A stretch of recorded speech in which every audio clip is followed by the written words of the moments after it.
Okay, welcome everybody to our Pleiadian gatherings on Saturday, February 21st. That is today's date. And we're starting a tad late today. Maybe that'll mean the whole thing is shorter than usual. Not really sure. And we have with us Dia and Dennis and Seth at the moment. And I am Emily Scala, your alternate host for this weekend and for next Saturday. And Soma will return on March 1st, hopefully fully refreshed and raring to go. So today I think I'm going to start with an anecdote before I ask everybody else what they want to share with the group or what's on their minds from this week. I realized that I used to wear rose oil as a sort of a method to raise my frequency. When I went to work, I would wear rose oil. I did it also as a substitution for deodorant. I didn't want to use the aluminum tainted deodorants, so I just used essential oils, and rose was my preference until my colleagues complained. I had one colleague in my flute section. For those who don't know, I used to play principal flute with the Baltimore Symphony Orchestra in the U.S. in Maryland, and I had a section member who claimed that she was allergic to rose oil, and I was forced to stop wearing it. And during the course of many years, 12 years, I realized that I had a great deal of negative, I was surrounded by a lot of negative energy. And it dawned on me that the reason this section member was allergic is because she was a negative energy. Yeah, because I think she was from a dark family, an Ashkenazi family. And there was more than one person that was offended by the rose oil, and I have a feeling it just it didn't appeal to them, similar to the way sage doesn't appeal to the negatives, and I just I just realized that I was prohibited from wearing that which would protect me. By my employers who were responding to the complaints. And of course, the negatives always complain the most. So I don't know, does anybody else have a story like that they want to add to the conversation? Sure, I do. I know that this aligns with you, Emily, is during COVID, I had what I thought was a pretty groovy, safe job with some like-minded folks, but it came down from management, who was just my buddy. He said, "Oh, by the way, we're all getting uh, vaccinated. It's mandatory. There's no way around it." And I said, "Oh, really?" And I definitely wasn't positioned to turn down this like really amazing job. So I went and got one vaccination for COVID, just enough, I mean, I fought it, as as best I could or knew how to internally and mentally. But yeah, I brought back the certificate that said I got one, and I didn't go back for the second one. But yeah, so I had to be vaccinated, and that was a bummer. I always wonder if it did, any harm. Obviously, it did harm around the world, but that was really disappointing for sure. Did you check the website, How Bad Is My Batch? No, I didn't. I felt more like, I mean, I've done so much person healing and stuff since then, but no, I never did. I guess I didn't know about that. And that is not any, I don't know. It's kind of like, I don't want to put myself in any more fear of the thing. Yeah, okay. Yeah. Speaking of fear, does anyone else have anything they want to say? Because I have something interesting to talk about. It's from the weather report. But, oh, there's a chat. Oh, that's Dia's comment. Yes. Okay, thank you, Dia. Yeah, I already saw that. Yeah. So, I don't know if Seth, this might not be affecting you, and Dia, I don't think it would affect you either, but apparently we're expecting along the I-95 corridor here on the East Coast some historic blizzard, which is targeting millions in the Northeast with blinding snow and intense winds. And I just wanted to read this to you guys because talk about fear mongering. Keyword targeting. Yes, millions are being targeted. Millions across the Northeast are under blizzard warnings as a powerful bomb cyclone prepares to dump up to 2 feet of snow along the I-95 corridor. Expect life-threatening travel, 70-mile-per-hour wind gusts, and widespread power outages as this historic storm intensifies through Sunday night. They say more, too. They say monster snow totals. Can you believe it? Can you believe the way they're pounding at you to be frightened? We just had a snow of 2 feet. They didn't call it monster and cyclone bomb. Anyway, monster snow totals forecast confidence is surging for a historic event. Some models are now painting more than 2 feet of snow for parts of New Jersey, while the broader I-95 corridor from Philadelphia to Boston is bracing for 12 to 24 inches. I think that's 1 to 2 feet of snow. Once the storm bombs out on Sunday, 50 to 60 mile per hour wind gusts will combine with snow rates of 1 to 3 inches per hour to create total whiteout conditions. Coastal crisis. Along with the snow, coastal flooding and significant beach erosion are expected. A storm warning is in effect for coastal waters with breaking surf threatening shoreline structures. Power outage risk due to the heavy, wet nature of the initial snow and the extreme wind gusts. Widespread and prolonged power outages are considered a high probability for the I-95 corridor. And then they also talk about thunder snow. Have you ever heard such a horrific weather forecast? And to that end, of course, today they were out in full force with chemtrails here where I live. Parallel lines, one pilot after another, after another, after another. It was remarkable. Well, earlier we were talking about clouds before you started recording. I've heard that they need clouds in order to seed them. That it's not that the chemtrails come and then the clouds. I heard that they need the clouds first. Well, we had totally blue skies, and then the chemtrails created. That happens often. Totally blue skies, sun, and then the chemtrails, and as they dissipate, they create like a cloud cover, and eventually. Yeah, a haze. Say what? A haze, yeah. Yeah, and the haze grows over time into a total gray sky. Yeah. So they announce the weather, and they start, they start their cloud seeding and whatever at the same time. Moments later. It's very transparent. And I mean, we just had 2 feet of snow, so I don't know what's so scary about another 2 feet of snow. You know what I mean? Do you guys get weather reports like this, Dennis, in Ireland? Are you there, Dennis? Yeah, that's very dramatic stuff. And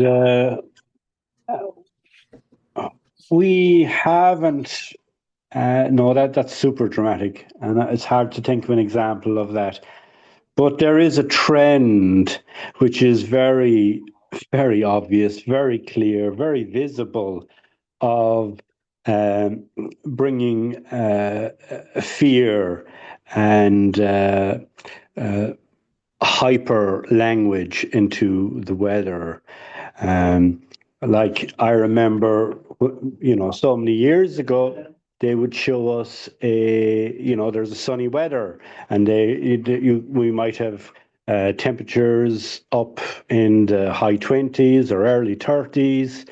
And that would be presented as, wonderful weather, wonderful day.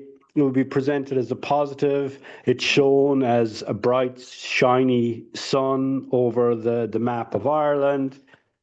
And there might be a word of, oh, make sure you have a sun hat and you wear sun factor. Mm-hmm. But now it's presented differently. Now, when we have these same temperatures that we had, so long before, now it's shown in red. Yes. Yes, the Like, map. so Like it's a heat wave. Like look it's a at heat that. wave. So Yeah. so here it was presented as, and it was something. It was presented as something. It wasn't presented as a neutral. It was very clearly presented as something that was positive, as something that could be celebrated. And now in this new philosophy, theology of climate warming, it's presented in red as a danger with warnings, Yeah. Yeah. So it's like, wow, Yeah, because they're it's trying to promote either the global warming or the climate change scenario. Yeah, so they're promoting that, and they're promoting fear. yeah, It's so interesting. Yeah. fear is a mechanism of control. Well, they do that even with how they talk politics. I noticed that years ago, especially when they don't like somebody and they've just really gotten out of hand Yeah. with the adjectives they use. Seth, do you want to say that out loud?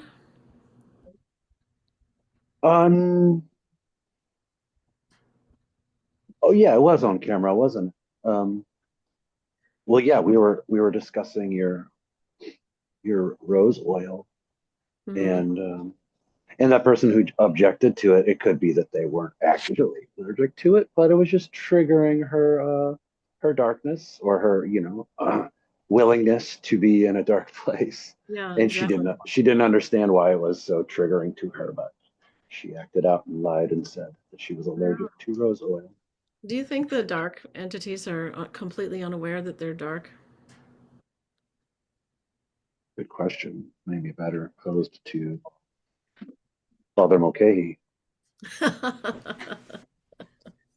Oops, sorry, my to make it to make a very old MASH reference. The oldest of us. I always want to call him Father Mulcahy. Father Mulcahy. Mulcahy. Well, that is kind of humorous. I like the MASH reference, and curiously, earlier in this lifetime, for many years, I was indeed training to be a Catholic priest minister. Ah, I see that. Doesn't surprise me. Mm. so now It's we've an got the moniker Father Mulcahy. Yes, well, we can drop it, but it's an interesting question. Yes, and I guess the answer is yes, See, I would think so too. because it is a poll, and it is one that it is chosen, and so it is seen to be for their good, and maybe through some mental gymnastics the good for the greater. But it is so. It would make sense to me that yes, they would see themselves as in the right and positive, very certainly, absolutely that, and then. Uh, Yeah, I mean, Lucifer, one of his names is something star, so they see themselves as the true light. So it's a polemic view. So the answer is yes. Excellent. Yeah, And that's what I would expect. Dia, go that's ahead. Lucifer Morningstar. Thank you. There you are. So Interesting. it is a juxtaposed viewpoint. So they see as the real powerful and light or truth or power being with them, you know. So.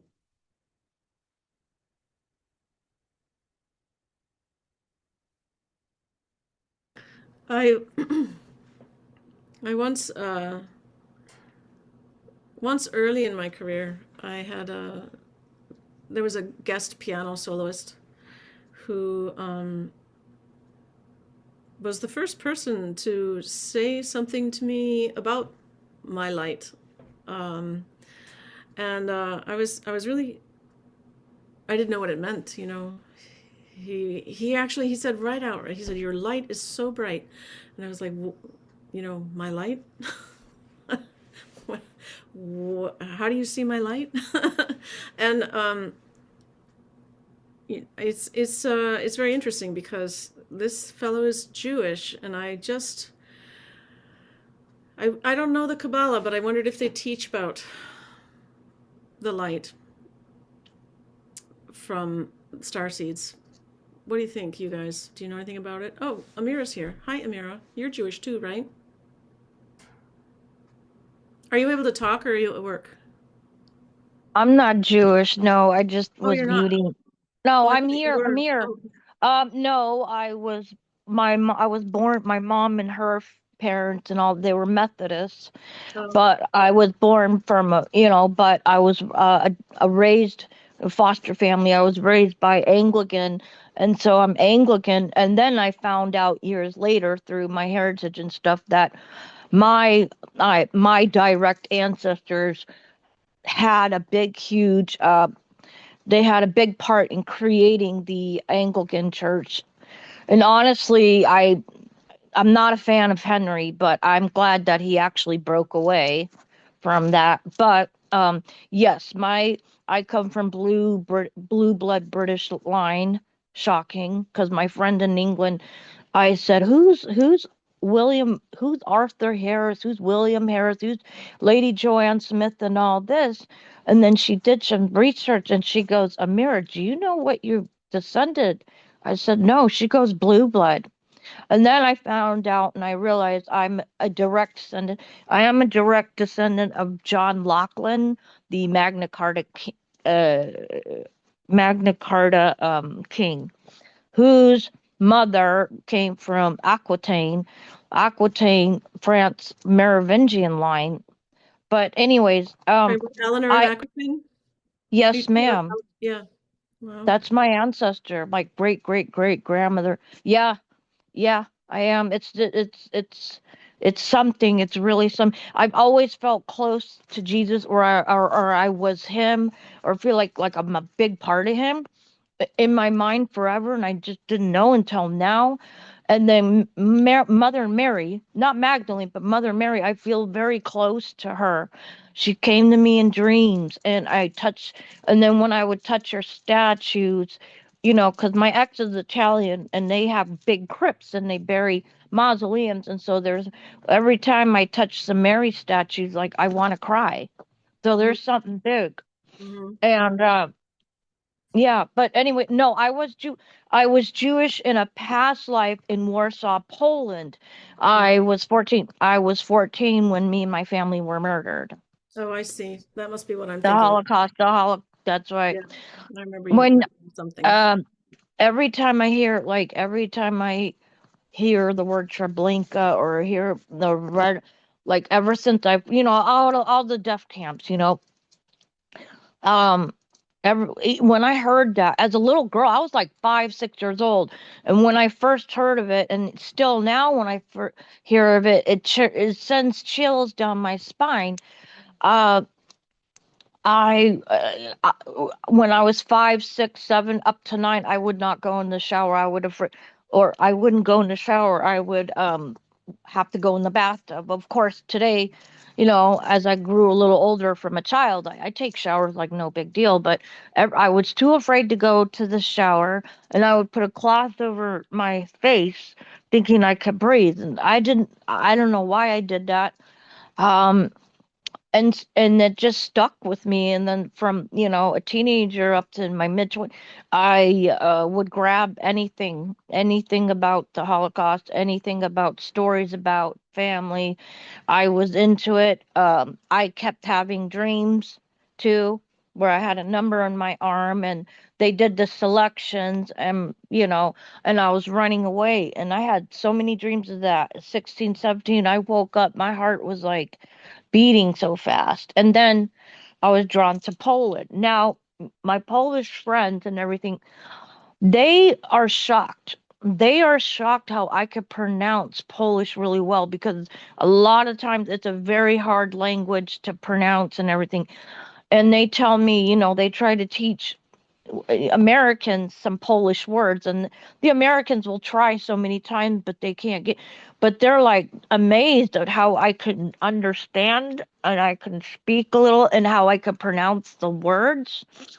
And I did practice Judaism for a few years back in my 20s, and and then I did go to Poland in 2010. I was in Poland for 6 weeks, and I always went, like, I was in well I was about staying with friends, that I knew people there. I stayed with some people that I knew for 2 weeks, but they were like an hour's train ride away from Warsaw. But every day I would go, and I was always drawn to, it's called Old Town. Stary Miest. Stary is old, STRE is old, and the Miest is sound, city, town, city. And I was drawn, and there's this huge square. I like those big town squares with the cafes, and there's the churches. Amira, But Amira, thank sorry, you. You can sorry, pause I got there. into it. All Anyways, I right. felt I felt uneasy and everything. But anyways, I'm sorry, Dennis. My apologies. That's fine. Thank you for sharing that. So, what was the original question you were asking, Emily, about light being in other religions as significant? And of course it I, is. um, yeah, but I never, okay, well, maybe it's my own failing, but I didn't practice, I went to church until I was 10, and seeing the hypocrisy in there, I quit the church at the age of 10. So I didn't really learn that much about God's light in Sunday school before joining the adult church, and I don't really know what's taught about it and in what religions. I didn't know if it was taught in. Is it taught in Catholicism then? Because I was in the Presbyterian church, uh, and I didn't hear such positive ideas at the time when I was little. I hadn't ever heard anybody speak about light emanating from a human being until I met this pianist.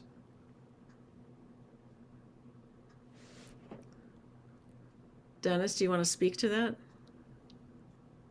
that? Yes, the Catholic Church went in a direction which was very hierarchical, and the religious truths were being passed through church leaders, men, bishops, popes. So it was very controlled.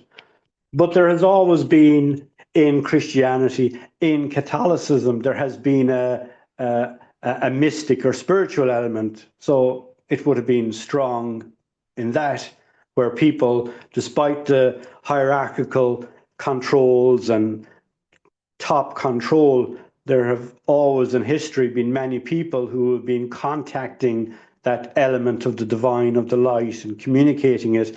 And it's been with artists who are presenting it in their work, and the example of the halo is in so much traditional work, which also refers to the etheric field or the divine within.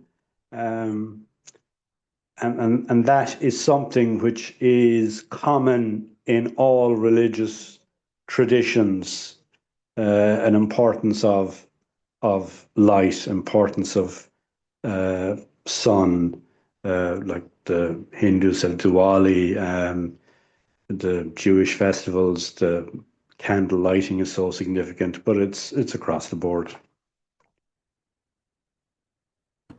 Okay. Well, thank you for that, Dennis. I used to go after sleepovers with my friends to Catholic services. This would have been in the early 70s. And all I remember them talking about is, the sins of mankind, and never talking about the light in mankind or womankind or Homo sapiens. As we learned that humans are less than living men and women. We learned that a week ago. Anyway, let's see. On another note, I went to the movies yesterday.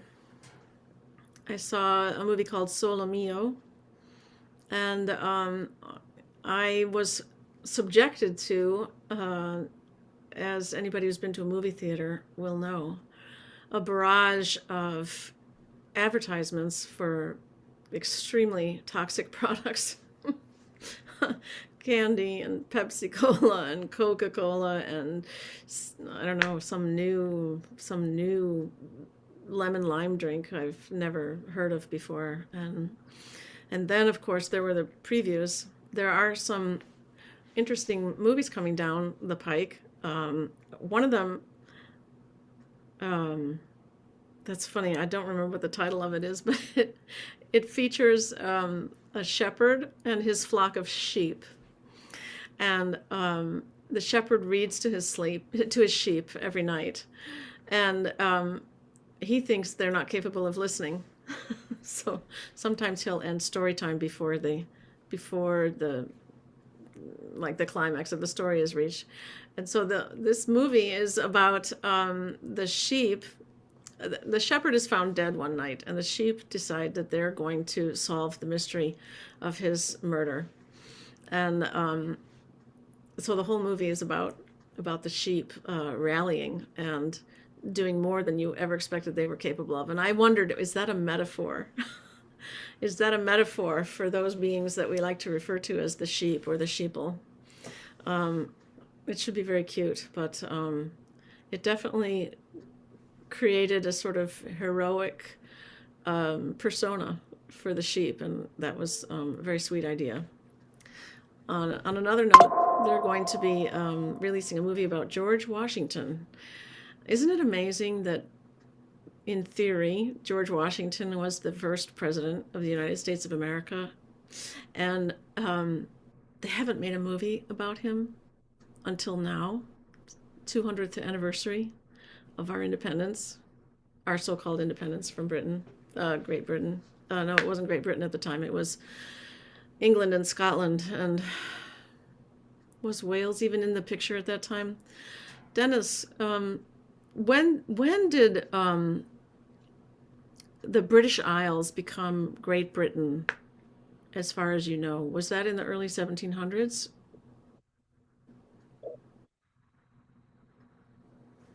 That is an interest. I don't have the answer to that. Sorry. Mm-mm. Okay. Yeah.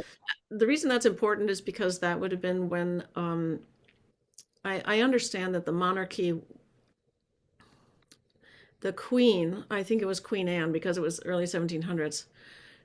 She was, what is it called? The big procession where the Queen is crowned. All I can think of is inauguration. Coronation? That's for president. The coronation, yes. She was crowned the Queen of England. And then 3 days later, she became the monarch of. She abdicated the crown on the land of England and became a monarch for Great Britain, which is in the Eyre jurisdiction, which is a corporation. in the heir jurisdiction. So apparently the Queen of England, the throne of the Queen of England, or any king, was abdicated way back in 1707. Have you ever heard of that? I Yes, I have heard uh, things in a parallel vein to that. All right, yes. Mm-hmm. But it's so interesting because this is completely paralleled in our modern world, because those of us who are seen a bit wacky or conspiracists can have a look and say, well, you know, so many people fall into this belief that is presented by the Matrix, that the world is being ruled by kings and queens and presidents and prime ministers. And that's all a facade. Isn't It's it? an illusion. It's It not the is. case at all. It's not that they have a little bit of power. It's not true at all. It's just complete illusion. So where is the power? And then some would have the belief, and lots of people would reject it, that, when Biden was president, he wasn't president at all, Like, before him, there was no president that was legitimate, but he had absolutely none, and the power lay with the military at that time. And so Yeah. we're in a military operation in the US, which is possible. But Yeah. without Actually, proving that, it what's was. certain is that the real power is not what we're looking at. And I think that's an interesting thing, that, why Trump is so interesting isn't because of what he's building, it's what he's tearing down.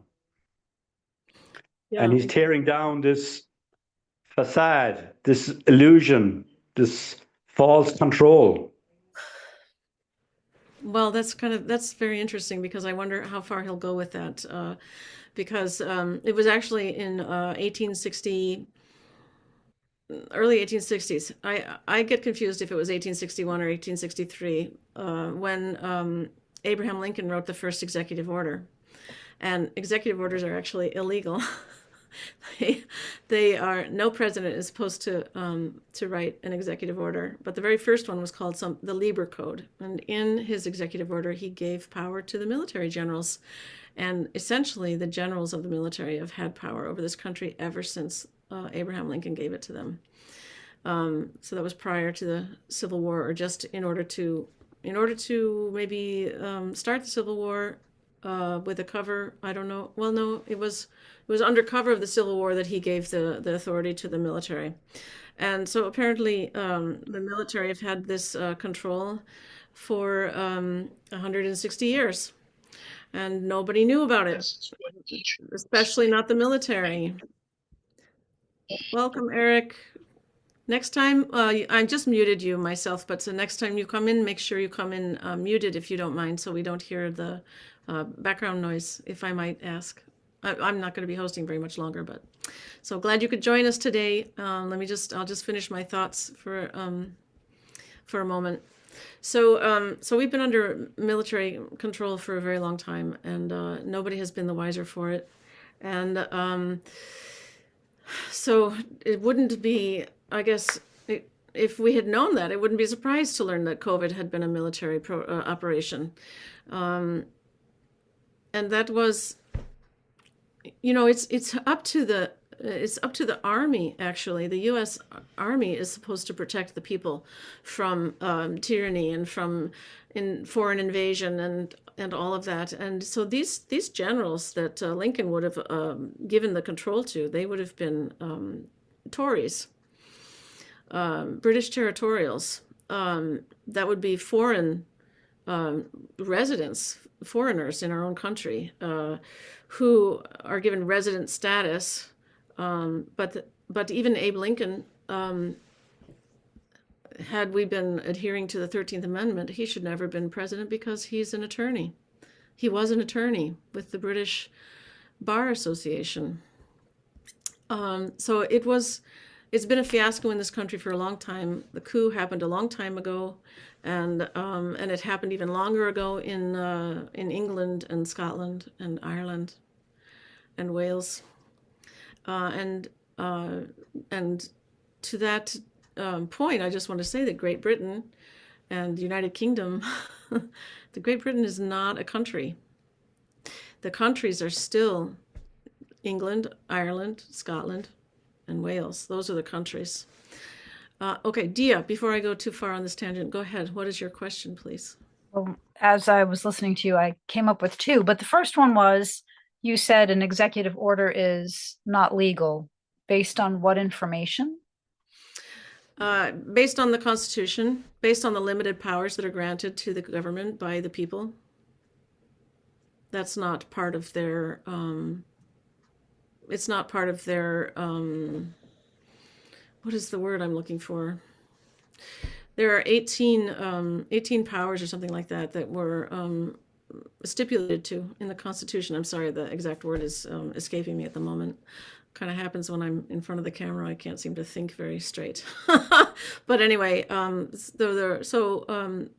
Congress and the federal service providers, which we call our federal government, they had limited powers to operate on behalf of the people of this country, and that wasn't one of them. So they were in violation of the Constitution already. Okay, I don't understand all that. Sorry. But then the second question was, are you implicating or implying that Lincoln, or just outright saying that Lincoln was illegally elected because he was an attorney? And he was. Well, I think that we've all come to recognize that presidents of this federal government are selected. They're not really, we don't really have public elections.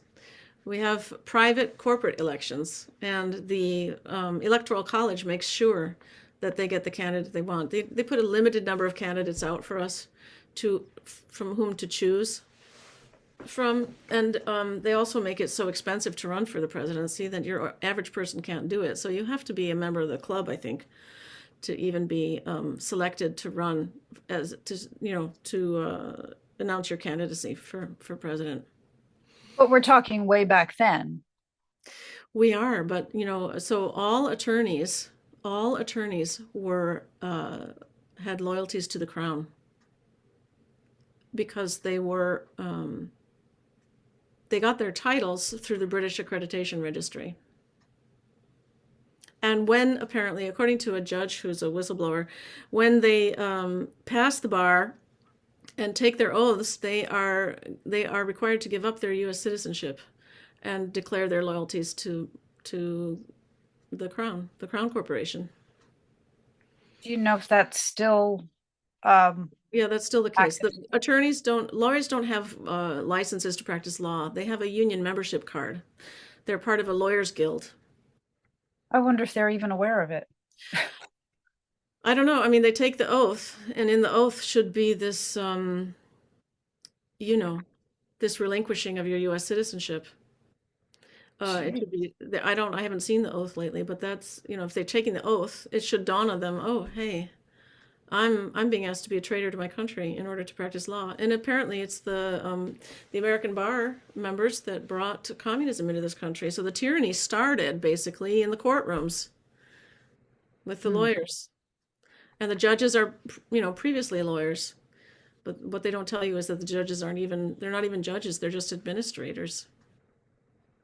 They're administering their law of commerce on their behalves to make money off of you on their behalves for their pensions. It's more, the collusion is off the charts. But anyway, it started with Abraham Lincoln, apparently. And there were presidents of this country, before George Washington. I've heard some stuff about that. Black presidents too, but I don't know anything about it yet. I'm only aware that there were people who were elected, and they would have been elected by the Continental Congress. Let's see, they would have been elected, obviously, by the 13 colonies. So it was a much smaller union of states at that time, and the national capital was Philadelphia, and the Congress that was gathered there in Philadelphia, the national capital, was what we call the Continental Congress. They don't call it the Continental Congress anymore because it isn't. It's located in Washington D.C., which everybody knows by now is foreign territory. It's not a state. That's why they have taxation there without representation. But in truth, taxation of people who live in Washington, D.C. is because they're federal citizens. They're living in federal territory, which is foreign territory. And so only federal employees are supposed to pay federal income tax, and federal citizens, I guess. I think I have that right. Did I answer your question, Tia? I see there are some chats. Let me see.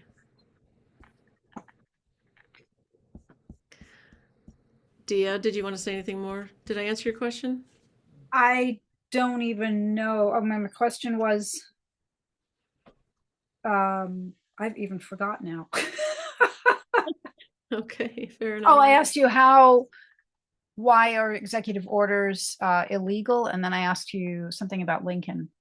Was he? Because in the 13th Amendment, the 13th Amendment talks about no people with titles. And a week ago, I talked about the British caste system and the title system. If you have a title, that means you're British. You're part of the.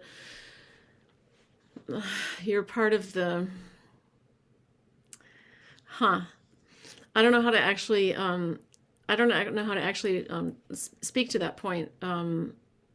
Accurately. In the American system, we don't have a title. We don't have a American caste system or American title system. But in the title system is a British phenomenon. And they imposed their caste system on India, when that was their colony. And they imposed it here as if we were their colony. And they surreptitiously converted us into British subjects. And, they always ask you on any form that you fill out, I don't know, give me the name of a kind of a form. They want to know if you're a Mr., Miss, Mrs. They want to know if you're a doctor, if you're a professor, they want to know your title. And if you don't answer with a title, they're like, I'm sorry, you can't leave this blank. Have you guys noticed that? It's just crazy. You can't just go by your given name.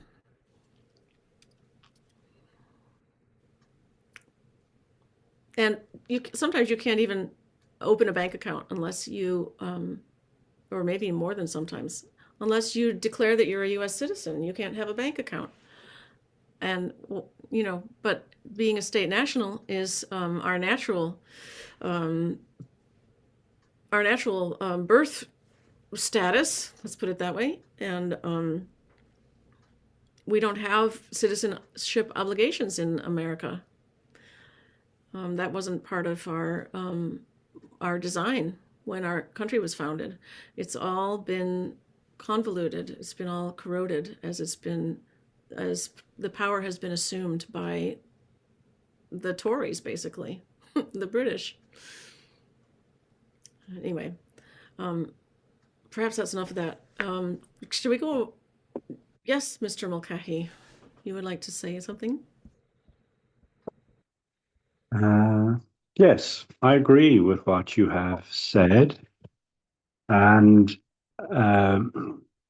so the beginning of the American nation and the drawing up of its constitution and its creating and holding the Bill of Rights certainly marks a great forward step in the potential of human beings on this planet to have freedom. Very significant, very valuable. But then we shouldn't be surprised that the thing, wasn't booby trapped. We shouldn't be surprised that people who were involved in bringing that in didn't have alignments or attachments to the control system that already existed on the planet, and that was with the crown. Mm-hmm. And then what Soma teaches through messages from the Pleiadians is that this control that has existed on the planet, which it causes so much darkness and pain, that this is not something that began this century or the century before, and it dates back to the time of Atlantis, which is what, 250,000 years ago, and I can see it going back. I can see it going back much earlier than that. And so Roosevelt historically has been some way responsible for bringing in some documents and some ways of reimagining state and citizenry, which are truly valuable. And it's important that the rest of the world come to recognize it. And indeed, it's important that the US comes to practice it and recognize it. Roosevelt? He was a Freemason. And so, are you talking about Theodore Roosevelt, or weren't there two of them? Well, the founders of the state, as I said, they had other allegiances. Roosevelt was not that early in the history of our founding country. You're meaning somebody else.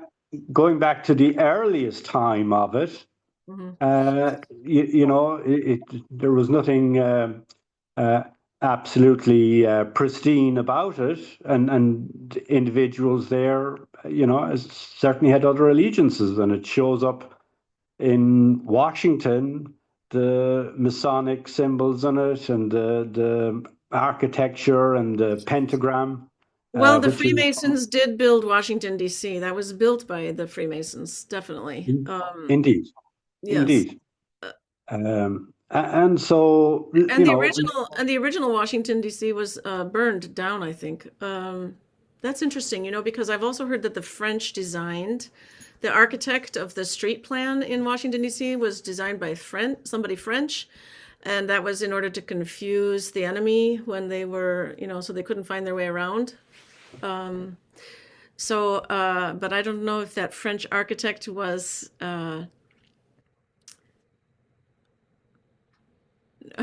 don't know what to say about that. I don't know if that French architect was living here as a resident, or they hired out. That's very interesting. But definitely there was a Freemasonic presence in the creation of Washington, D.C. And I've often wondered about the Freemasons as in the founding fathers. What I'm saying, let me finish that.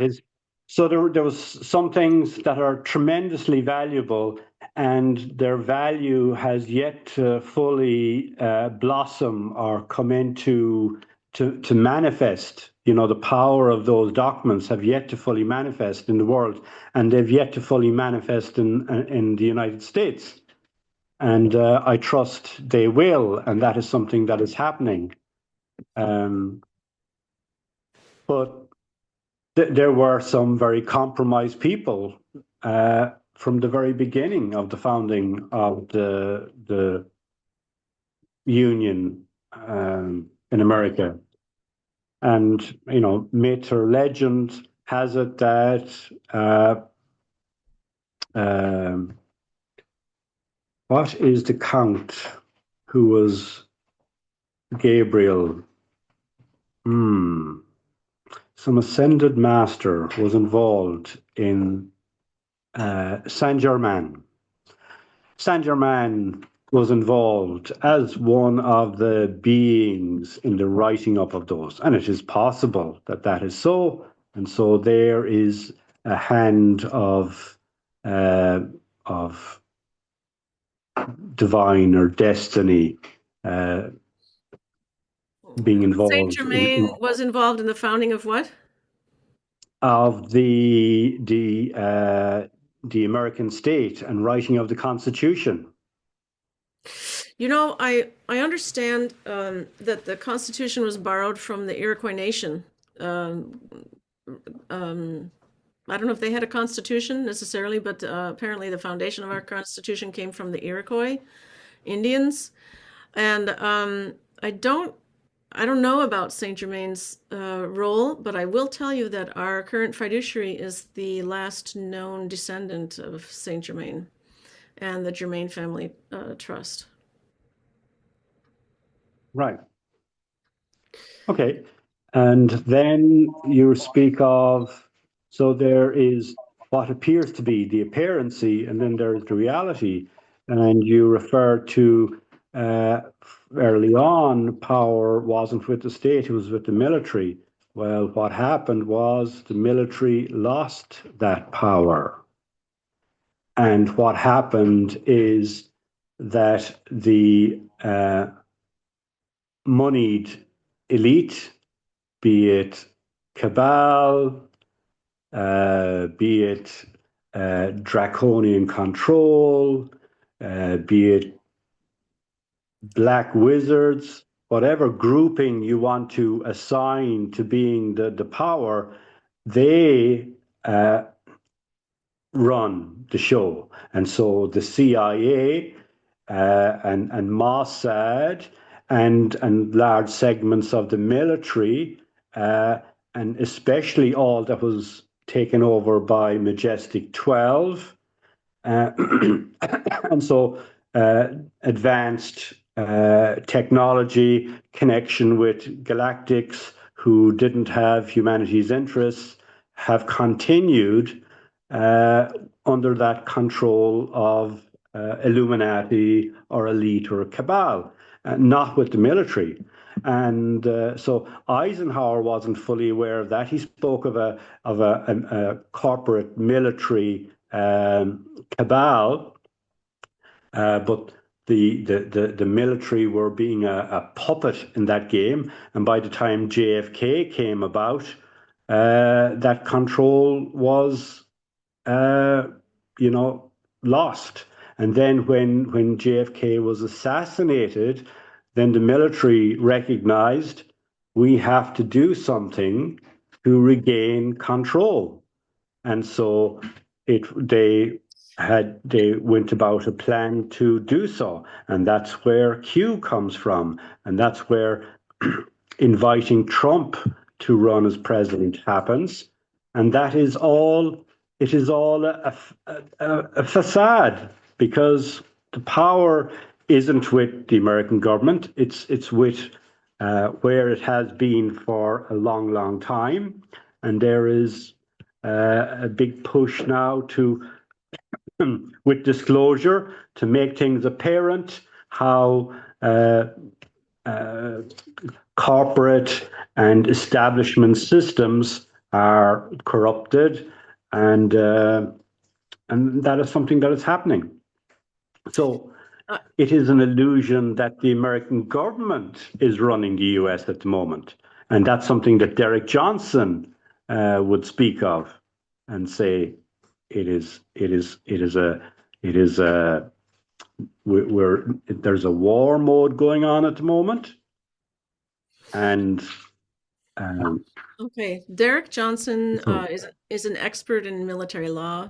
Let me just go back a little bit.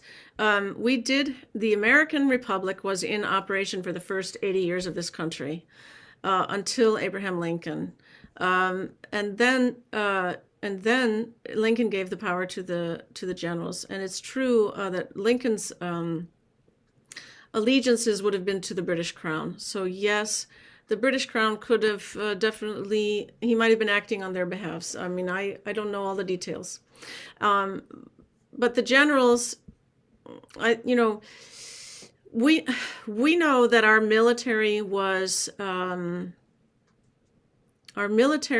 taken over basically by the British interests during that Civil War. I think that oftentimes our fiduciary corrects us. She says it wasn't a war, and the reason the Civil War wasn't a war is because the Continental Congress didn't vote to go to war. It was nothing but a mercenary conflict, and mercenaries are paid. Well, they're paid killers basically.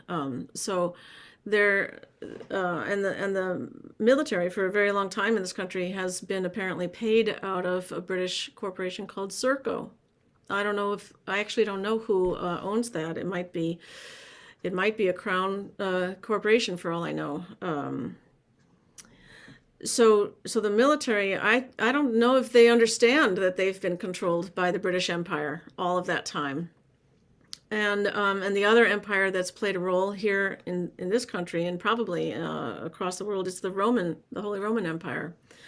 So those two empires have been, whoever is at the top of the pyramid of those two entities are the ones that have been in control of the majority of the world for a very long time.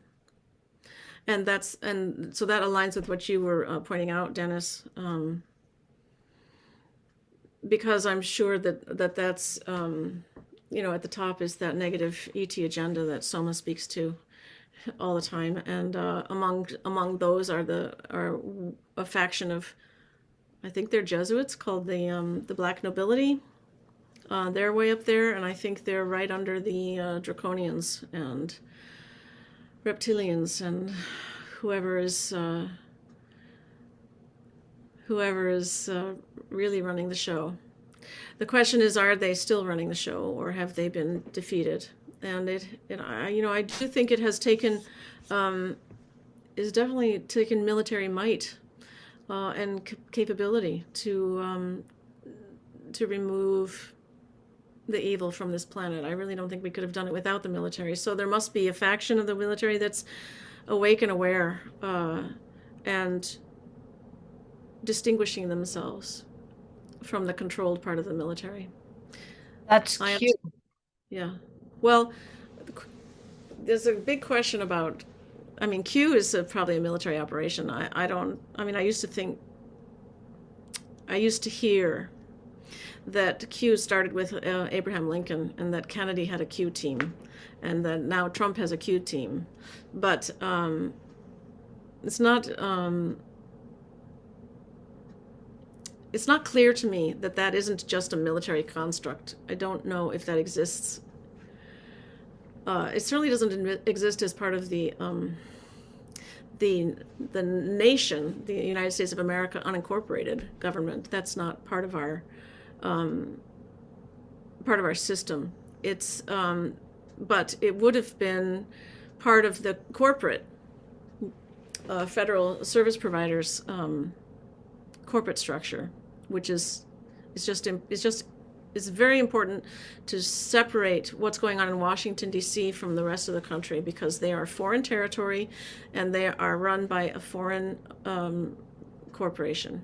It used to be two foreign corporations, but the Roman Municipal Corporation was put into bankruptcy and dissolution by Pope Francis in 2015, and their bankruptcy was fully administered as of October 1st, 2024. And Trump is now, all these firings that you see of federal employees is because he's liquidating the assets of the municipal part of the federal government, so that only the British territorial really is here functioning, providing government functions. Well, that's awesome. I just wanted to add, I saw Seth wrote a comment that I think is worth mentioning, and I just wanted to add, I was thinking Q is also a spiritual thing, and maybe someone else can fill in because I don't remember the details, but there's a section of the Bible, I think, or a particular Bible called Q. I don't know all the details of it. Maybe somebody else can jump in with that info. Well, I know that the official Bible in this country is the Geneva Bible. Just as we have an official language, which is the English language. And officially the country is not at war. but we always fly the war flag. We need to start flying the United States peacetime flag. So this Q, yeah, I have questions about Q, and where it started and who started it. I saw your comment, Seth. I haven't heard that before, about being Pleiadian intel. You want to talk about where you learned that, please? Sorry, it takes me a while to find my mute. Sure, I follow Pleiadian disclosure, basically, via as a Twitter account of a guy named Cab, who I always wanted to bring this up, and I wondered if anybody else follows the account. He's just called Cab, K-A-B. That's his Pleiadian name. He is just a guy, seems like my age, and he works with his mother, who receives telepathic communication from her Pleiadian sources. She says that she's not a medium; she is a telepath, which I think is an important distinction.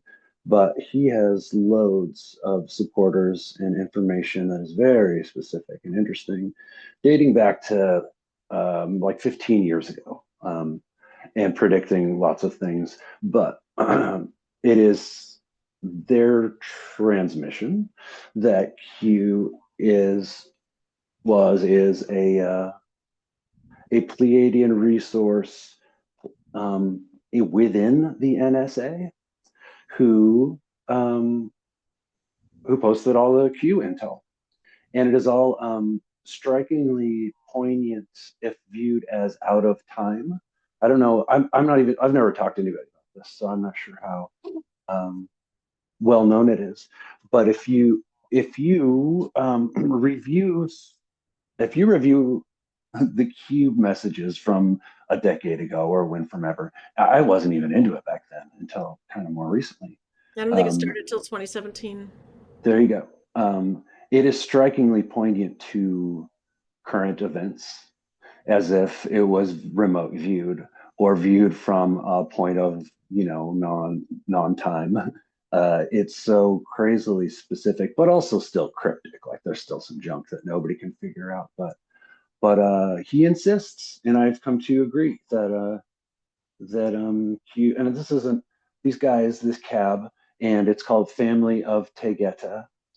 They have a podcast, which is a little corny, but they're great. I'd say like animations and sometimes AI voicings of the transmissions that she gets from Pleiadians. And my point is, it's not even he's not a very political person. He promotes just everything that we know Pleiadians to be about love and light and raising the vibrations so we can reach disclosure. He talks a lot about Trump, talks a lot about a lot of things that I'm finding that resonate with me. And so, yeah, it's a very interesting idea. Ever the skeptic, I'm totally willing to be wrong, but it's one of these things, just like Soma or you or me, like these folks, they don't really have anything to gain. They're not starting a cult or fundraising. They're just disclosing this beautiful information, and they have a lot of followers on Twitter, X. His name's Cab, again, K-A-B, and they get transmissions from the Federation, or sorry, the Galactic Federation. Galactic Federation. Okay. Yeah. All right, Seth. Thank you. Yeah, of course. All right. I'm unless anybody has a burning thought, I would like to take a 10-minute break at this point. I'm going to mention that we should. I have a subject I wanted to bring up if anyone else wants to talk about it as well. What because is that, since you're talking Eric? about who actually rules the U.S. government, I'd like to know who actually rules the U.K. government in the present day. And can we? I don't have much information about the UK at the moment. I think they're undergoing a huge transition right now. I know that there are. You weren't here last weekend when I talked about the importance of correcting one's political status in order to declare that you're a living man or woman, and that you are separate from in this country, separate from the U.S. system of control. And there are many people in the U.K., in the British Isles, who are correcting their political status as well, and they may be trying, as we are here in this country, to reconstruct the government in the UK. And that would be all that I know about that. I can't say for sure anything more. But to give a simple answer to the question of who is ruling the UK, let me state very clearly who is not. It is not Keir Starmer. It is not the Labour Party. It is not the Conservative Party. It is not anyone elected. It's not any political group. None of them are running the UK. And that goes everywhere else. That's not where the power is. They're allowed. It could well be selected. It could well be that the Committee of 300 still has their thumb on the control button, and related entities to that. Well, the reason I ask is because of the heavy influence of the influx of a lot of Middle Eastern people in the country, and a lot of the top owners of the hotels in central London are not UK citizens anymore, even though there's still old money in the country. It's mainly, it seems like the power shift is shifting to Middle Eastern. And I know there are a lot of Middle Eastern people in the US, but it doesn't seem like they've literally taken over as much as they have here in the UK. So that's why I was wondering if they had some type of influence. Well, let me just speak a little bit to one example in the U.S., and that would be Zohran Mamdani in New York. Something that many people don't know is that there's a lot in New York City which is under UN jurisdiction. So it was claimed. They applied. I don't know how they did it. They stated their intention to have control over the New York City area starting in 1953, and in the early to mid 60s, they were given jurisdiction over probably a lot of Manhattan. I'm not sure of all of it. I don't know how many boroughs they have control over, but there's a significant portion of New York City which is under UN jurisdiction, which means that Zohran Mamdani is a UN selection. Now, this immigration, this huge worldwide immigration, is nothing but a World Economic Forum agenda for a New World Order. So they are shifting massive amounts of populations into the European countries and the U.S. Into the white countries, because they want to diminish the white Christian population, and that's one of the ways that they do it. I bet they have other objectives for that immigration. Certainly, it causes unrest and conflict and disagreement, distraction. It causes a lot of distraction for all those reasons, and a lot of tension. So in the UK, it's not that the Middle East has control. I think it's that the World Economic Forum Agenda 2030 is being implemented, and the citizenry have not successfully pushed back against it. But I think they are doing that. There's more pushback now, and God bless them. I hope they succeed in driving back the agenda of the World Economic Forum and the UN. I'd like to say something. That's what I've been saying for years. They want to eradicate the pure European, like pure French or pure German or whatever. The only two countries that are standing up for themselves to keep their heritage and everything is Poland and Hungary. And but Germany or the EU was trying to charge Poland so many euros per immigrant that wasn't allowed. They're trying to save their heritage or culture because once they want to blend all Europe. They want to infiltrate European. They want to eradicate European unification and everything. The British are fighting back. I follow a lot of British, and they are protesting. They're doing a lot of things. But in a way, and don't get mad for saying that, but Britain has committed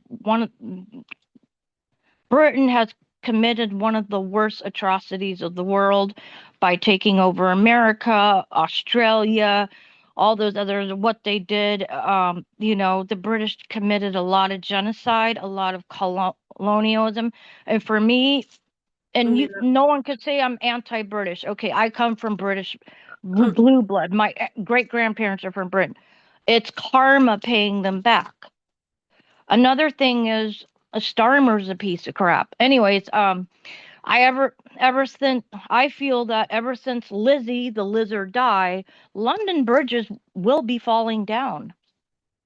So that's what I had to yes, say. that's the British Empire, their colonialism, their territorialism that they implemented around the world. Absolutely. That's been very But I destructive. want to add that I have a master's degree in world history, and the Spanish were actually very heavily in the slave trade and imperialism as well. Yeah, well, the slave trade goes all the way back. I don't know if it even predates Egypt, but the slave practices were well established thousands of years before anything happened in the United States. Yeah, but what I'm saying is Spain doesn't get half the rap that the UK does for that. Neither does Portugal, and Portugal was a extremely used port for the trading of buying and selling of slaves, even the white slaves, because there was over 1 million white slaves that were some British who Yeah, were that's going to the US and were actually caught. yes, and It was American Irish slaves. slaves. It was Irish slaves. They were first sent to America in the 1600s. So Irish slaves, No, and then that's they not the one I'm talking started about. I'm bringing talking over about the oh, I'm talking well, about the pirates from well, Africa who actually they America sold was and the bought one their who own, got right. rid of the pirates, but before America doubled down and got rid of them, Mm. even major countries like the UK were paying ransom to buy back hundreds of slaves at a time that were Oh, Caucasian, that were being wow. caught. They were being caught going to the new America, the new land from the UK. People would be caught and sold as slaves Oh, specifically yeah, because they were charging these countries money. And there were over 1 million white slaves that were captured on the seas as well. exactly. They called them white cargo, but Irish was one of them. And you're right about Spain and Portugal. They were the biggest of the slave and the Dutch as well. Yeah. Okay, that is a huge topic. Thank you for bringing that up, Eric and Amira, for your contributions. As I said about 20 minutes ago or half an hour ago, I would like to take a 10-minute break if that's all right with everybody. Time to go to the bathroom, get a drink of water, a snack, whatever. And we'll reconvene in 10 minutes, please. All right, everybody's good? Good. I'm going to assume by your silence you're Good, good. good. Let's go. Good. Excellent. 1, 2, 3, go.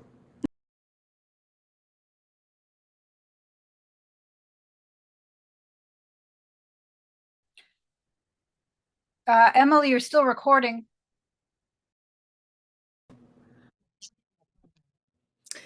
Okay, welcome back, everybody. I don't know if I said it before I paused the recording, but we just took a 10-minute break, sort of more like 15 minutes actually, and We are resuming our meeting now, our gathering, our Pleiadian gathering.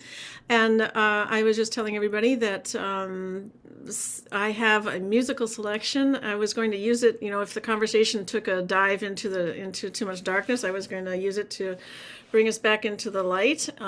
It is one of my favorite pieces, actually. It's a movement from a guitar concerto transposed by, well, it was transposed for flute and orchestra, originally for guitar and orchestra by Joaquin Rodrigo, Spanish composer. And the name of the piece is the Concierto para un Gentilhombre, and this is the Danza de las Hachas, and it's a performance I did with the Baltimore Symphony back in 2005, and the music director is an extraordinary musician, Juan Jomena, also Spanish, and sadly, Maestro Mena is suffering from some vaccine injuries. He has, I think, some Alzheimer's, and maybe we could all send prayers out to him, because it would be a very big loss for the music community when he passes. Anyway, so enough of that. Here is Danza de las Hachas.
And hopefully we all feel a lot happier than we were when we were talking about slavery.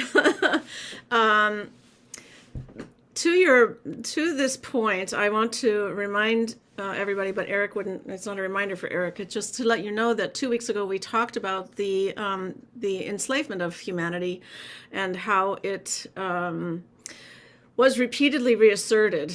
As Soma was just telling us while we were on break, there was a contract basically between an alien species and the Atlanteans that we would allow them control over humanity in exchange for technology.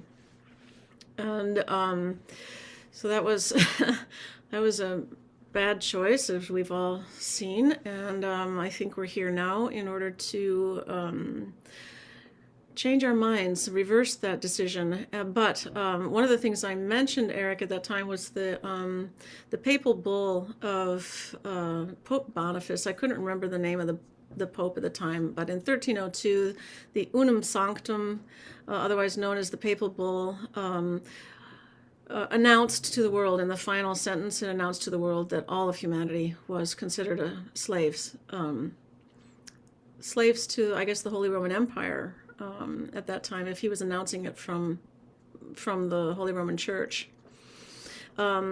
because the Vatican didn't yet exist at that time. So 1302 was one such reminder to humanity of our place on this planet, and another one came in 1666 at the time of Henry VIII, who established the Setica V Act, which is a proof of life act.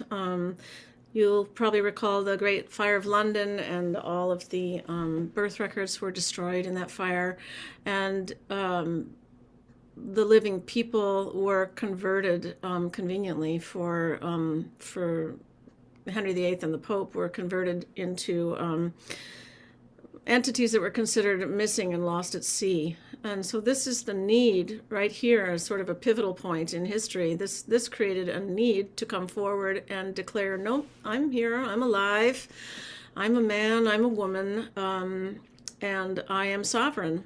And we have to sever the contracts that they created, sort of unconscionable contracts that they created, without our awareness, certainly without our participation. But their contracts exist nonetheless, and it's really important to declare on the public record one's sovereignty, one's living status on the land, in the land jurisdiction. We were talking about jurisdictions earlier. The corporations exist in the jurisdiction of the air. Living men and women exist in the jurisdiction of the land, or land and soil. And commerce exists in the jurisdiction of the sea. And so we were talking about pirates, which obviously conduct their business on the sea, which is a harder jurisdiction in which to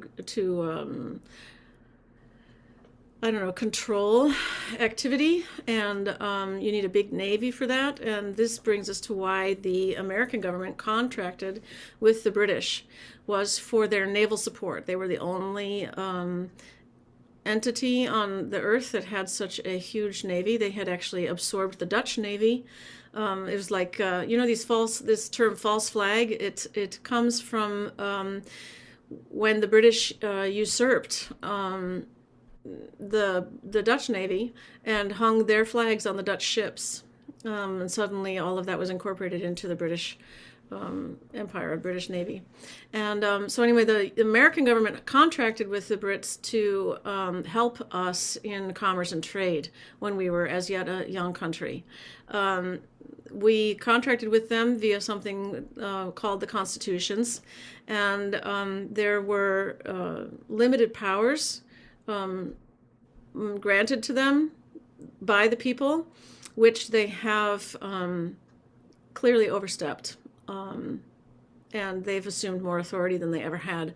And we think that the government is supposed to have this authority, but actually the people have the authority, and they grant certain limited powers to their government service providers. The only real function of a government is to protect the people and to protect the assets of the people. And the assets of the people are, yes, the land, but the resources within the land. I didn't say that very clearly. And so you can imagine how much that is. I mean, some of the resources within the land are the gold and the silver and the platinums and all the other, what do they call them now? What's the term they're using for these valuable earth resources? Earth minerals, earth... Precious metals. Precious metals? Yeah, they've got they're not calling them precious metals right now. There's another, the politicians are all using another phrase, which I find kind of funny. But anyway, so the history of the enslavement of humanity, of course, it goes back further than we can remember. And I don't know I don't know if I have anything else to say about that, but Eric, this is kind of your bailiwick. So, and you were talking with Soma. I don't know if you got your questions answered enough to satisfy you, or is there more you'd like to explore on this topic? Yeah, we already spoke and everything. I think she answered my question. Okay. All right then. So, I'm going to open the floor. What's on everybody's mind this week? New things are unfolding. You know, we learned that Prince Andrew was arrested, and we learned that many, high-profile politicians are stepping down. CEOs and politicians are stepping down out of their positions now that the Epstein files have been released, and they are exposed as the pedophiles that they are, and the Satanists that they are. And that can only mean positive changes, obviously. What would everybody like to talk about next? I want to talk about the meme that is circulating. It's a little AI video. Benny Johnson aired it, and I had to watch it a few times to. Sorry, my bird clock is going off if you heard a bird. So Epstein is walking from room to room, and he's posing with each person or people he comes across, like and doing a selfie with all of them, basically. Yeah. And then near the end, he comes out and he walks outside of the house, and you see Kash Patel with people holding up documents about the Epstein files, and Cash's face looks a little, well, he always has big eyes bulging, but I don't think he's holding a document. He's kind of off to the side, so I didn't quite get that. But the obvious point of this video is exposing everybody that has a connection with Epstein. So as he keeps walking out, he goes to the grass, and there's Trump on I forgot that thing that people carry. It doesn't have wheels, like you have two men on each side, and he's like in a carriage. They're carrying him. Oh, like he's the king. Yeah. King, and he's got a little Coca-Cola and McDonald's there. And Epstein walks up to him, and Benny Johnson got quiet. He didn't say anything, and he was narrating every little picture, and he got quiet when Epstein went over to Trump. And this is the part that I replayed several times. I was like, okay, Epstein did not take a selfie with Trump. He stood there, he turned around, and he just kind of put his hands out like, I don't know what to do with this guy, kind of a motion. And then he moved on. Well, I mean, you have to take into consideration that's the content creator's interpretation of what would have happened. And as we said last weekend, it was Trump. I learned that it was Trump who reported Epstein to the police in 2006. So a very long time ago, 20 years ago, I think he tried to stop this crime syndicate. Right. Yeah. Right. So, I mean, if you just think about the imagery, Epstein walks up to Trump and he kind of puts his hands out. It kind of looked to me like, I tried. That was my interpretation. Was there a shrug? No, but he just I didn't notice a shrug. He just kind of puts his hands out to his side, like kind of like a shrug, but no shrug. It was just like, I don't know. Again, it was interesting. But he did not take the selfie. I just wanted to point that out. Okay.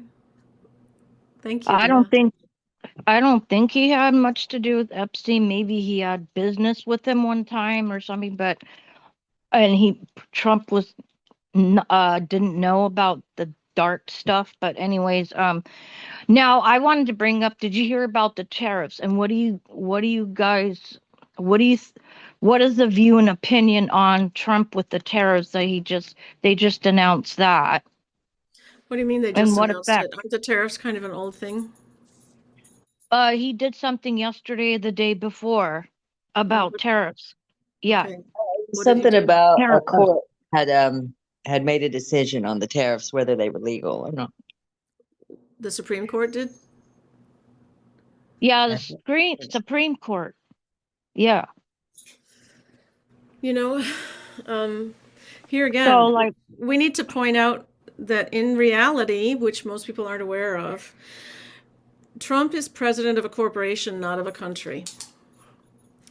And anything that he does there is about corporate policies. And tariffs have to do with trade and commerce. And we just talked about how the British Empire had a big leg up with trade and commerce because they had the biggest navy I don't know if they still do, but regardless, tariffs. You know, all of this stuff about the child trafficking and being in the containers, in the container ships, is coming to light. And could it be that the tariff is a code word for, you know, putting a wrench in the child trafficking, human trafficking trade? I don't have an answer to that, but you know, and if you could say more about what this development is around tariffs. I mean, are you saying the Supreme? Oh, I wanted to talk about the Supreme Court. So the Supreme Court, technically, their jurisdiction is just Washington, D.C. And none of these district courts should be applied to the people of the 50 nation states, which is called the Union.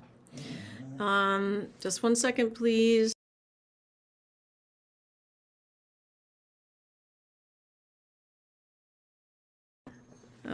So the Supreme Court decisions are basically, they're pertinent to the corporate United States, the U.S. Incorporated, or, I mean, it's gone by many different names. United States of America, LLC, the White House Incorporated. It's gone by many different names over, you know, 100 or more years. So more than 100 years, definitely. And I don't know what they're calling it now, but Supreme Court would make decisions about the corporation, the foreign, which is foreign to our nation. I just want to make sure we understand that. The corporation is foreign to the United States of America, unincorporated. So none of these decisions should be affecting the people, but the way that you assure that these decisions coming out of DC don't affect you is by declaring your status as a state national. I put a lot of website links in the comments section, unfortunately, on Substack, and I think that's only available, maybe someone can correct me. It seems like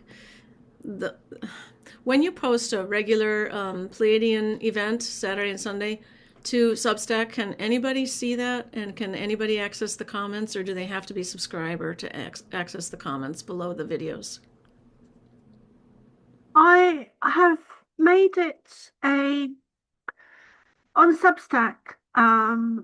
People have to sign up to be a paid member to leave comments, but that is something I can change if people are wanting to do that. I can just click a button and change it.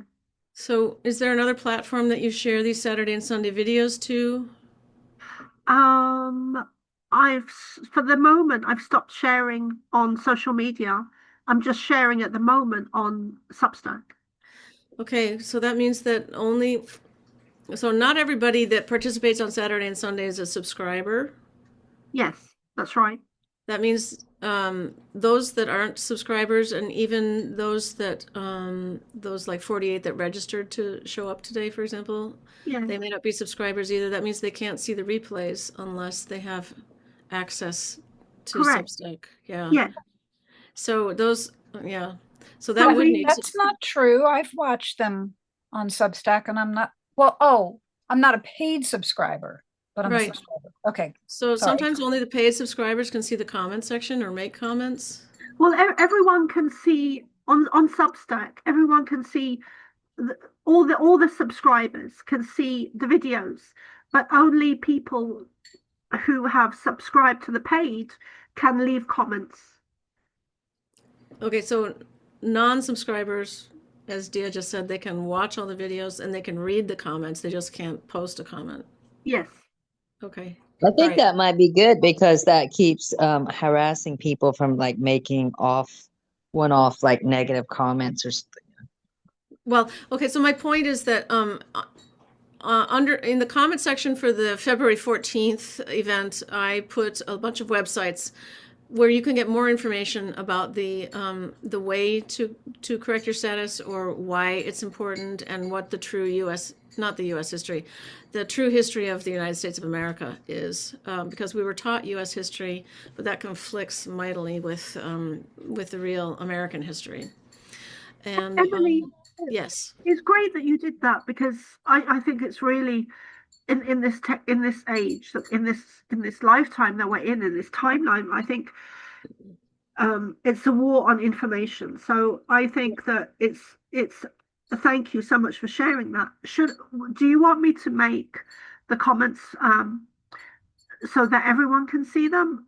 Maybe I should do that. I'm happy to do that. Maybe you should do that, because people who are, maybe it'll encourage more subscriptions for you too, if they find something interesting. But if you get a lot of bots and trolls, you can turn that off later on. But right now, even the good people don't have access necessarily. Just want you to know Yeah, you're still I recording. want to add, because from the video that you did with Jeff Meyer, is that his name? Jeff Mayer?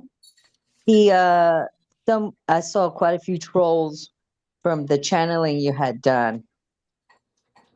Oh yes, he does seem to have a lot of bots. He's an amazing guy, but he does have a lot of bots on there, and for some reason I always get a lot of negative comments from his audience. But that is something I've got used to, and I'm going to continue to do interviews with him because I love his energy, and I think he's a great guy. I just wanted to say, so the last website that I share has a bunch of very short videos that explores little, microcosms of the history and the need to sever contracts, which contracts are unconscionable and stuff like that. And they're very short, like 3 to 5 minute videos. And I should have put that first, but these videos are made by a member of the Maryland Assembly. The background noise, Dia, is my dog eating. I'm really sorry. I don't know what to do about that. I can't talk to you. I actually thought it was Eric stirring his tea. Oh, I made sure and turned it off. I thought it was that too. No, it's Augie's dog tags hitting his bowl while he eats. He'll be done soon. Anyway, so the last website will give you some sort of tutorials about all of these things that I've been talking about in easy to understand language, and they're videos, so I think there must be some imagery too. Let me see if I can make the changes now. Okay, thank you. Yeah, that's no problem. Okay. But like you said, like if you get a lot of negative comments, like people making fun of us, if you could turn it off, because then at least we keep at least one safe space for interested people to come. Because if they see a lot of negative comments and that we're not taken seriously, they may not take it seriously when, we might be able to help some people who are looking for answers. I think I hear what you're saying, Eric. And being on the Jeff Mara was a great experience for me. And no doubt I will definitely be doing more. I think that I've got tougher and stronger and more able to handle the bullshit comments and the negative comments. So I just kind of shrug it off now, whereas a couple of years ago I would have been very upset. And also with the help of Dennis, and yeah, so I'm not going to pay any attention to them. They're not even human, they're just bots, most of them. Right. Okay, good. Thank you, dear. I have a subject I'd like to bring up if someone wants to talk about it. That's okay. Before you start, let me just say, when somebody wants to say something, rather than just opening your mic, could you raise your hand first? That way we'll avoid, too much noise at one time kind of thing. It worked out well this time, Eric. I'm not criticizing you. I would like that system of hand raising. Thank you so much. Eric, please, over to you. Okay, thanks. I'm watching a lot of channelers, a lot of mediums, and they're all saying that there's another big celebrity that's going to go down and be named. I just want to put it out there, since we're a small group. Do you get anything on Oprah? Because I've been told she helped child traffic girls, and that she's even like into cannibalism. Oh, she's I think she might be a top witch actually, but I don't know that for sure. And definitely, she's in that whole cult brotherhood. Do you think she always has been? Because I noticed a huge shift between, she seemed very innocent back in the 90s when I was a teenager and I was in middle school watching her after school at 4:30 every day. She seems more human, and now she seems like they say, you trade your soul when you get really famous. She seems like she's kind of soulless. Yeah, well, it wasn't her first role in The Color Purple. That was her first very big role, and she really took off after that. And of course, The Color Purple was all about abuse, horrible abuse, and trauma from abuse. And I just wouldn't be surprised. So many of those stars sold their soul to the devil. They were taken over eventually. I think very few of them managed to protect themselves from all of that. And Soma, I see you have something you would like to add. Please go ahead. Thanks, Emily. Yeah, I wanted to respond to Eric and what he was saying, but also I just was in Substack, and it seems that I have to go into the video where you put the info. I have to go into that individual one. What date? And then I can change it. But what date was it? That was Valentine's Day, the 14th. Okay. Okay, I'll do that in a bit. But yeah, I wanted to address what Eric was asking. Eric, you're asking really great questions tonight. So, which is fantastic. It kind of shows that you've really expanded over the last since you first joined these groups, which is great, because that's what I'm here. That's part of why I'm here on Earth at this time. And I was having my own kind of experience earlier on where I was just really realizing more and more and more. And this was a particular experience that I had earlier where I was just realizing again that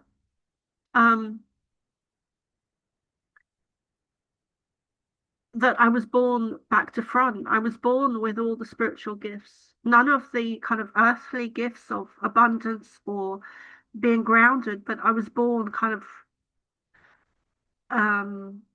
out of my body and having very cosmic experiences or very spiritual, profound experiences with the likes of Jesus when I was 12. And that comes with benefits, and also it comes with pros and cons. It's not all good stuff. Some of it is very dark because I'm also aware of the dark, and that I've been very ungrounded at times to the point of being homeless because I wasn't paying enough attention to my life on Earth. And even when I was homeless, I was still channeling on the beach, which is just kind of nonsense, really. But anyway, to address your question about Oprah, I think she was part of, as a child, she was a victim, and I think she is very much part of the satanic and the Illuminati and all of that crowd. And I know that she's got very strong connections with the producer. What is his name? Harvey Weinstein. No, not him. The other one, the one that did E.T. Spielberg. Steven Spielberg. Yes, thanks, Emily. Yeah. Okay. Yeah, yes, I know she's got connections to him. So I think she was, I think as a child she was probably a victim, and I think they kind of, you got her involved and used her as an adult. I don't think she was ever I think as a teenager, when she began her show, I think she was given that because of the things that she had done behind the scenes in the background in locked rooms. Yeah, if people want to understand this phenomenon better about how they use trauma to turn it into their chattel, to turn people into their chattel, you have to, you would be wise to read Kathy O'Brien's book, Transformation of America. Trance, as in TRANCE, Transformation of America, and it's available on ebooks. Certainly, you can get it in hard copy too. But she explains how the children from these satanic families, or even just parents who dabble in pornography, are offered opportunities and financing if they sell their children into the trafficking. So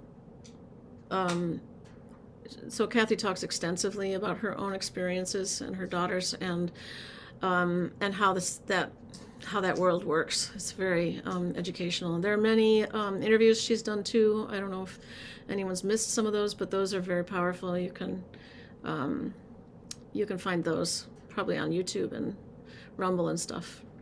She's very well spoken on this topic. I don't think you'll have any doubts how it operates after you read her or listen to her. Okay, so you're saying that they used the trauma. She didn't have time to heal herself before she became very famous and powerful, and then they just turned it on her like that. Well, the children get traumatized to a point that their minds kind of bifurcate, this split personality idea, but they go into it's like a compartmentalization. Their survival of the trauma depends upon their ability to sort of compartmentalize or fragment their minds, so they tune out when they're being accosted and abused, and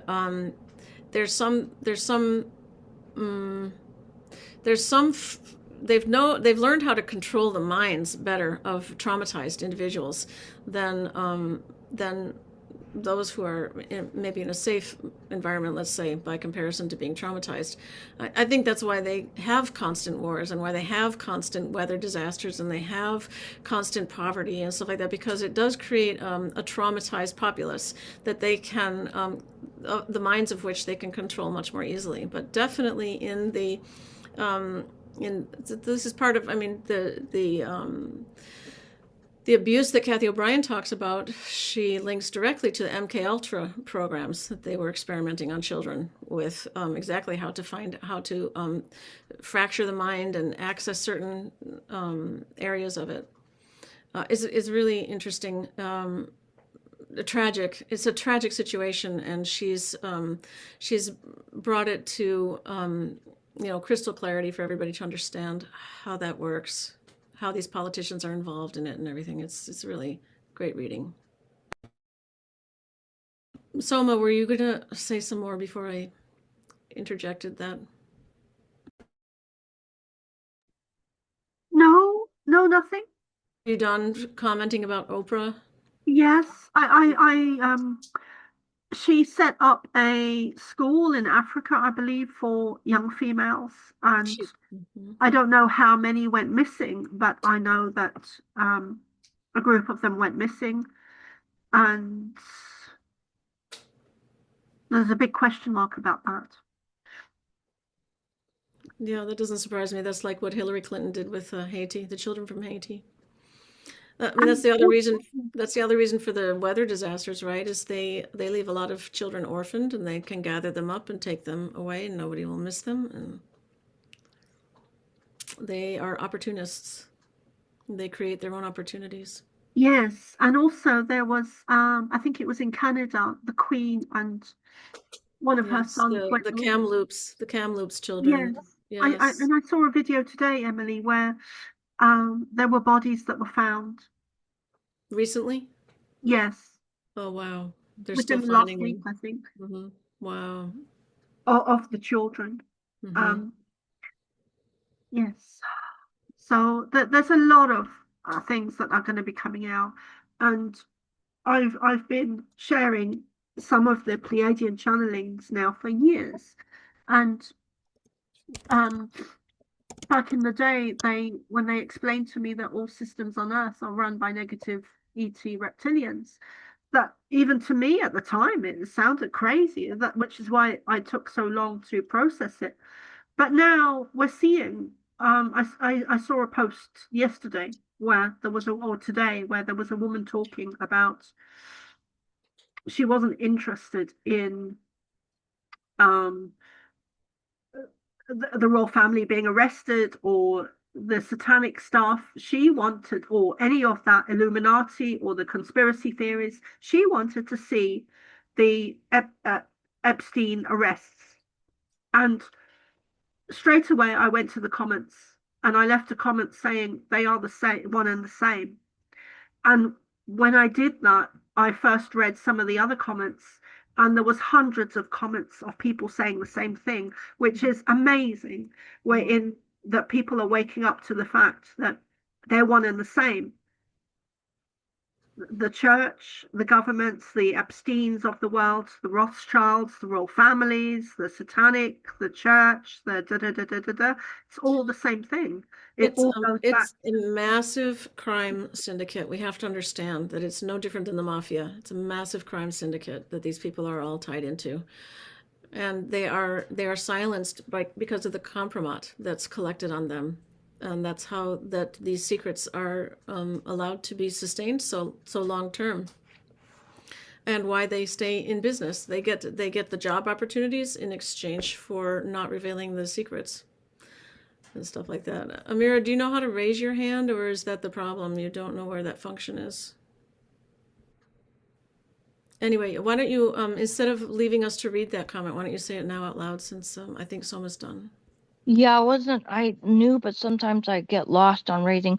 Okay, so yes, okay, so the Kamloops was true. They're trying to say, oh, it was just an impression or something in the soil. No, they were killed. Another thing is Lizzie the lizard, that's what I call her, took back in the 60s or 70s indigenous Canadian children, and they were never seen or heard of again. But also It's the same about one. Those are the Kamloops children in the residential yeah, but schools. she took right, but then she took herself came there, not to Kamloops, but somewhere else in British Columbia, I believe, and she took a few indigenous children.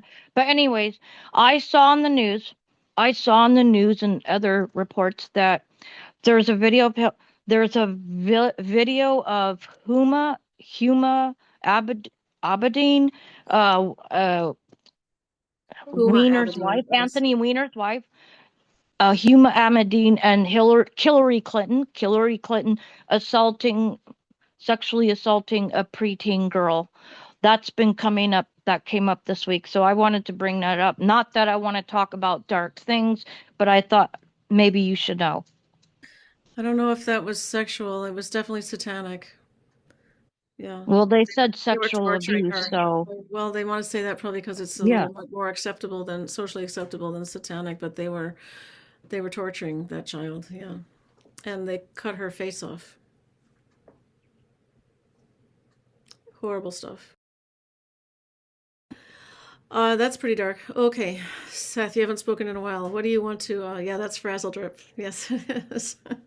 That's not even funny. I'm so sorry. I'm so sorry, but I'm sorry. No, that's okay. Anybody else have something pressing? Then we lost Eric, we lost Dennis, so it's just there. Any ideas what to talk about, or does everybody feel complete? It's been 2.5 hours actually since we started. I gotta go clean my house and stuff, but I'm happy and good job, by the way. Thank you. Thank you. You're so kind. Thank you, Amira. Dia, Seth, you guys feel good? Soma, thank Yes, you. for sure. Yeah, you're I doing such a want- good job. I wonder if you've enjoyed this enough to maybe start your own group or Oh, interesting. something Yeah. like this about the topics that you love. That'd be really cool. Oh, that's really nice. I don't know. I don't know if it's my thing, Seth. But thank you for the advocacy. Yeah. Dia, you wanted to say one more thing? I wanted to continue off camera if that's okay. If anybody Off wants to recording. hang around. Okay. Yeah, All right. just something I wanted to share. Okay. So on that note, I would just like to thank everybody for tuning in to hear this fascinating conversation we've been having today on February 21st, Saturday, for the Pleiadian gatherings. And we're going to rejoin each other tomorrow at 2 for the Pleiadian Sunday schools. And you're able to listen to these recordings on Substack, as we established with Soma earlier. And we thank you very much for your patronage. And thank you, everybody, for joining today. That's a wrap. Bye, everybody.